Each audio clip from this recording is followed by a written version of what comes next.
अपना भाई आज एक वीडियो के साथ हाजिर खिदमत है। उम्मीद करता हूँ कि मेरे तमाम कबूतर परवर भाई बाखैरियत से होंगे। भावनगर में बमसूरपुरा में आज आवाम जोटा चौके फिरते हैं मैंने उन्ना दा है 11 कबूतर परवाज करेंगे। इसमें खान तजम्मल खान का कबूतर भी परवाज करेगा।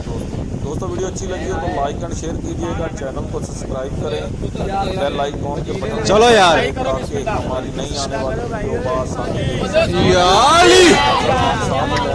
इंशाल्लाह। चेक करें दोस्तों, शौक हो रहा है माशाल्लाह से, बहुत अच्छा शौक। चलो जी खान साहब जी दोस्तों चेक करें माशाल्लाह से तजम्मल खान आज 11 कबूतरों से विन हो गए हैं। खान तजम्मल का ये कबूतर आपके सामने मिठाइयाँ बांटी जा रही हैं और तजम्मल भाई का ये कबूतर अल्हम्दुलिल्लाह 11 कबूतरों से विन हुआ है जी। तजम्मल खान को हम बहुत ज़्यादा मुबारकबाद पेश करते हैं तमाम दोस्तों की तरफ से। अस्सलाम वालेकुम जी।